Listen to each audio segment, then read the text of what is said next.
Captain Ibrahim Traoré. Remember that name, people. This young military officer stepped onto the main stage in Burkina Faso back in September 2022. It wasn't through an election, oh no. He came to power after a coup, the second one that year for the troubled West African nation. Many were tired of the old ways, tired of the insecurity, and they saw a glimmer of hope in this determined young captain. He promised change, real change, and a break from the past.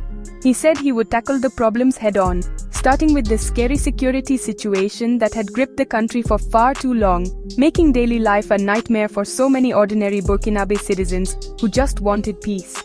His arrival was met with a mixture of hope and, let's be honest, a bit of apprehension. When a soldier takes power, you never quite know what to expect, do you? But Captain Traore quickly laid out his main goals, trying to reassure everyone he had a plan.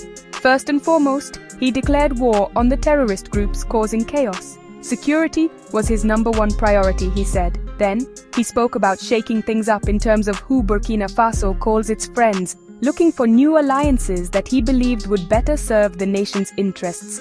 And not forgetting the home front, he also promised to get to work modernizing the country, aiming to build a stronger, more self-reliant Burkina Faso for everyone. The context of his rise is crucial to understand why so many were willing to give him a chance, despite the undemocratic nature of his ascension. Burkina Faso had been battling violent extremist groups linked to Al-Qaeda and Islamic State for years. These groups had made vast swaths of the country ungovernable, forcing people from their homes, closing schools, and bringing development to a standstill. The previous government seemed unable to stop the bleeding, and frustration was boiling over. Captain Traoré, with his military background, represented a more forceful approach, a sign that perhaps, just perhaps, things could finally start to turn around and the relentless cycle of violence might be broken. Adding to his appeal, especially among the youth, was his Pan-Africanist rhetoric. He often spoke of African solutions to African problems, echoing the sentiments of past leaders like the iconic Thomas Sankara, who is still a hero to many in Burkina Faso and across the continent. This message resonated deeply with a population eager for leaders who would stand up for their interests on the global stage. Traoré presented himself not just as a military man, but as a visionary, someone ready to lead Burkina Faso towards a future where it could stand tall and proud, free from external interference and internal strife, a truly sovereign nation.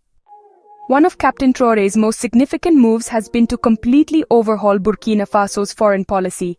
It's been a dramatic shift, let me tell you. He made it very clear that the old ways of doing things were over. This meant distancing the country from France, the former colonial power, whose long-standing military presence and influence were increasingly being questioned by many in the Sahel region.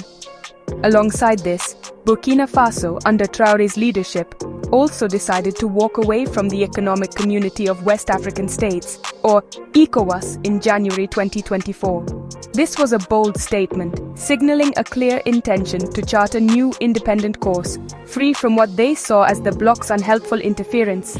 As old doors closed, new ones opened. Captain Traoré has actively sought closer ties with Russia. This isn't just talk, we've seen concrete actions. In late May 2025, he even traveled to Moscow to meet President Vladimir Putin.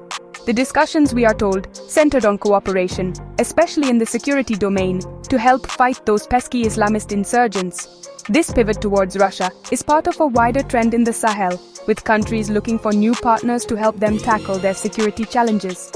Furthermore, in September 2023, Burkina Faso joined forces with neighboring Mali and Niger to form the Alliance of Sahel States, a pact aimed at boosting regional security and mutual cooperation among these military-led governments. Now, let's talk about the fight on the ground. Captain Traoré has definitely prioritized military campaigns against the terrorist groups. He promised action, and action is what he has delivered, launching numerous operations to try and reclaim territory and restore state authority. The government often reports successes, claiming to have neutralized many militants. These campaigns are designed to show strength and resolve, to give citizens hope that the state is fighting back effectively.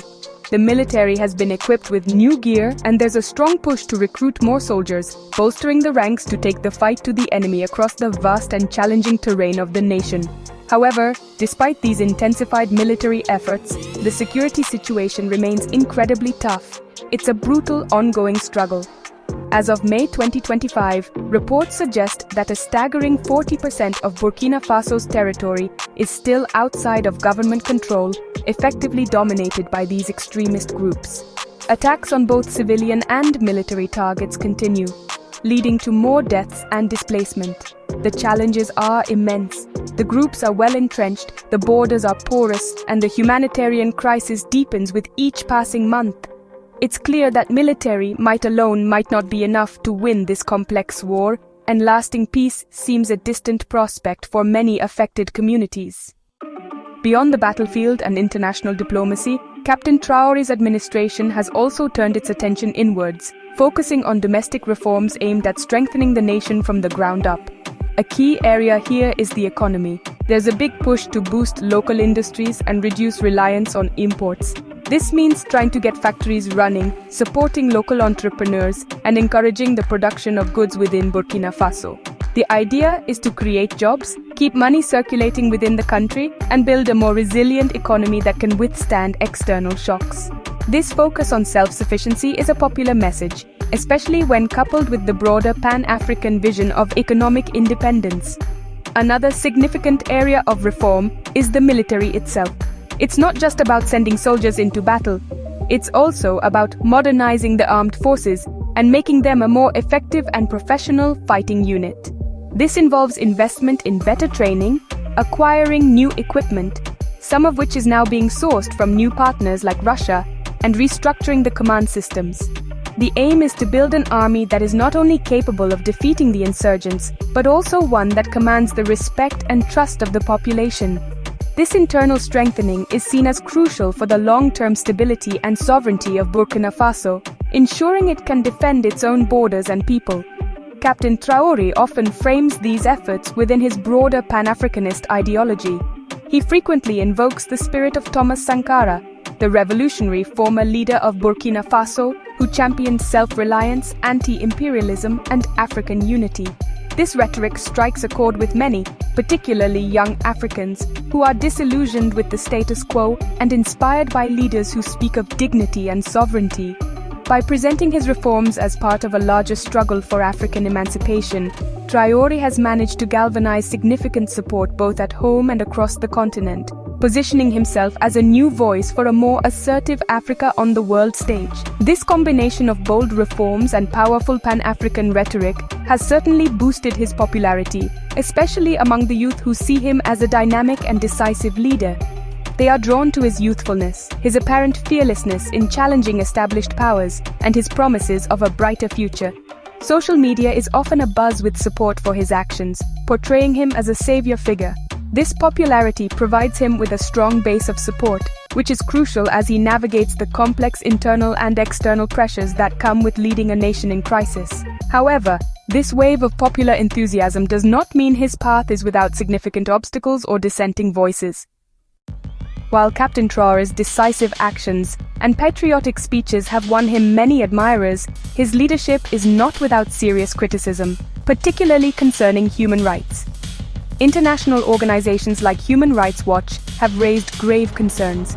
For instance, in March 2025, HRW accused Burkinabé Special Forces and allied volunteer militia of killing at least 130 civilians, mainly from the Fulani ethnic group near Solenzo in western Burkina Faso. These are not isolated incidents, my friends.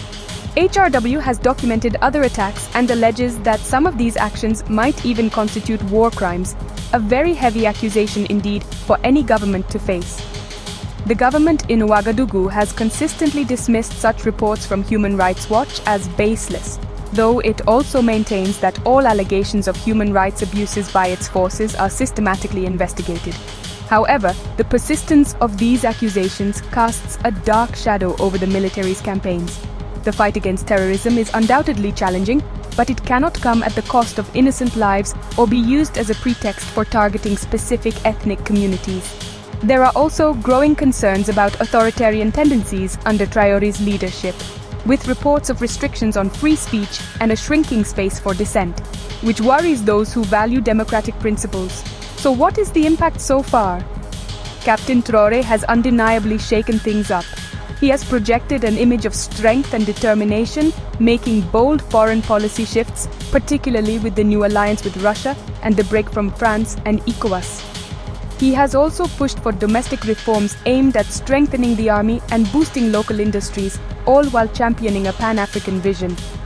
For his supporters, he is a transformative leader doing what is necessary to save his country. They see progress in the military's assertiveness and hope in his promises of a more sovereign and prosperous Burkina Faso, a nation standing on its own feet. However, the challenges ahead remain monumental. The Islamist insurgency is far from defeated, with extremist groups still controlling significant territory and civilian casualties tragically continuing to mount. The humanitarian crisis is immense, with millions displaced and in desperate need of aid. Balancing the urgent need for security with the imperative to respect human rights and uphold the rule of law will be a critical test for Captain Traoré's junta. The path to stability and genuine progress for Burkina Faso is fraught with difficulties, and the international community, along with the Burkinabé people, will be watching closely to see if this young leader can navigate these turbulent waters successfully.